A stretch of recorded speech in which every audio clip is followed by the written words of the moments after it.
Now, first things first, who won the US election? Donald Trump.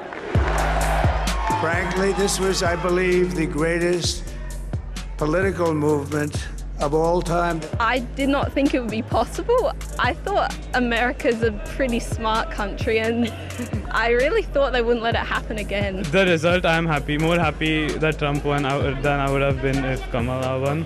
I know so many of us as young Australians are shocked about President Trump being elected. Yeah, it's a bit of a shock, to be honest. I thought Kamala was going to come through, but nah. He's an incredible talker. He's very good at explaining what he wants to do and just talking to people and saying what they want to hear, I think. It is now clear that we've achieved the most incredible political thing. Look what happened. Is this crazy?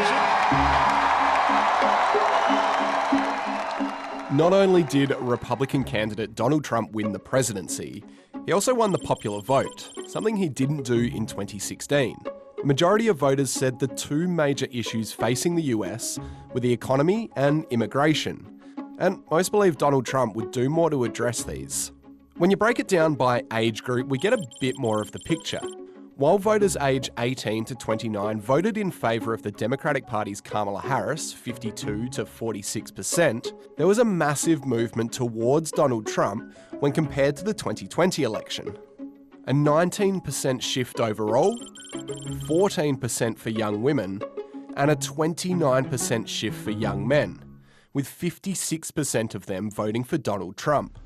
Online, he has a lot more presence than Kamala. Like, I see a lot of stuff like Trump all the time, but I rarely ever see anything about Kamala. Is that your new drink? Oh, that's good. If you make it, I like it. This one bloke did a video with Donald Trump playing golf.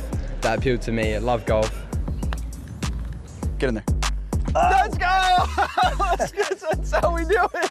I think it's similar to Andrew Tate and all that. They get their kind of following because men feel often, I think, a little ignored, especially in stuff like this. Yeah, certainly from people I talk to, it is a lot of younger men who would pick that option as voting for Trump if it was in our choice. Lots of the creators, I think, that I watch actually speak a lot about politics, and most of that was for Harris, which is a reason why I was so surprised. I feel like Harris is like a new person, so they probably don't know how she will go in the future. So they know how Trump is, but even though he's not done much good things, they still probably think it's better to vote for him.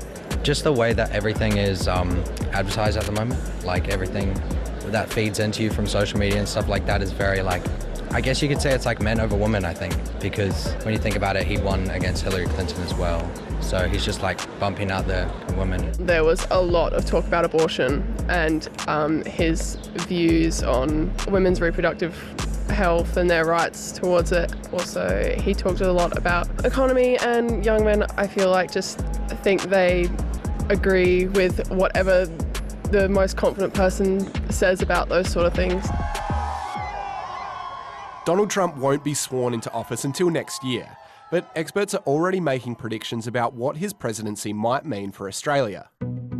One of the biggest is his plan to impose 10 to 20% trade tariffs on all imports to the US, which is a tax on imported products, and up to 100% tariff on products from China, which some experts say could start a global trade war, which would hurt the economy.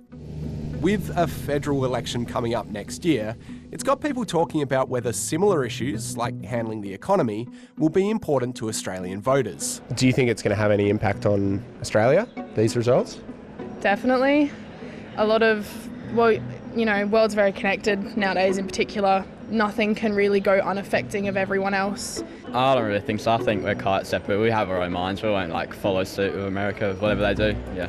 I think I'm actually quite different to them. I think we're pretty similar to America, and I think it could affect our opinions whether or not we go for a more left-leaning or right-leaning government, depending on how America goes over the next period of time. I think it would sway a lot, especially with Peter Dutton and President Trump relating so much to each other. It could swing the other way as well, in that people can look at what happens in America in the next year and be like, wow, that's really what we want for here, or wow, that's really not what we want for here. And then that can affect it either way, I guess, into what people would be voting for. Yeah.